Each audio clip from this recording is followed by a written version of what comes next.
नमस्कार, मी योगिता. ईश्वम भक्ती यूट्यूब चॅनलच्या वतीने आपणा सर्वांचे हार्दिक स्वागत. तर आज आम्ही नाशिक जिल्ह्यातील कळवण तालुक्यात श्री सप्तशृंगी गडावर चाललो आहोत आणि इथे जात असताना अगदी ढगाळ आणि पावसाचे वातावरण इथे झाले आहे आणि लवकरच नाशिकमध्ये वरुण राजा आपली उपस्थिती लावायला तयार देखील आहे. याने नाशिककरांना मोठा दिलासा देखील मिळत आहे. तर चला तोपर्यंत मी तुम्हाला श्री सप्तशृंगी गडाची थोडी माहिती सांगते. ती अशी की महाराष्ट्राच्या पुण्यभूमीमध्ये या आदिमाता शक्तीची एकूण 3.5 शक्तिपीठ आहेत. त्यातील कोल्हापूर, तुळजापूर आणि माहूर हे पहिले 3 पूर्ण शक्तिपीठ आहेत. मात्र चौथे सप्तशृंगी हे अर्ध शक्तिपीठ आहे. श्री सप्तशृंगी देवीमध्ये महाकाली, महालक्ष्मी आणि महासरस्वती या प्रमुख 3 देवतांचा समावेश असून ही देवी ओंकार रूपी आहे असंही मानलं जातं. भौगोलिकदृष्ट्या हा पर्वत नाशिक जिल्ह्यातील कळवण तालुक्यात येतो.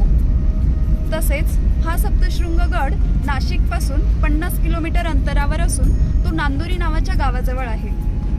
ह्या गडावरच्या आदिमाता शक्ती देवीचं दर्शन घेण्यासाठी गडावर जायला 3 मार्ग आहेत. त्यातला पहिला मार्ग हा नांदुरी गावापासून गडावर जाण्याचा मार्ग आहे.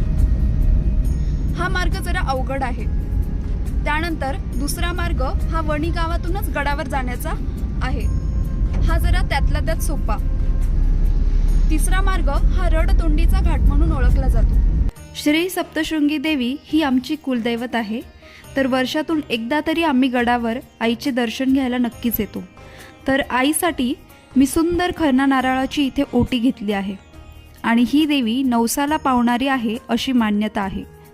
तर लवकरच देवीच्या दर्शनासाठी आम्ही आतुरतेने इथे वाट बघत आहोत.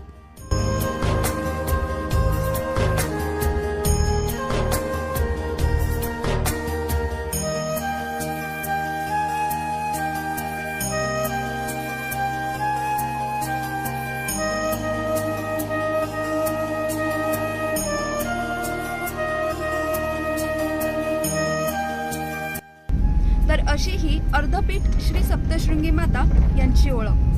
धन्यवाद.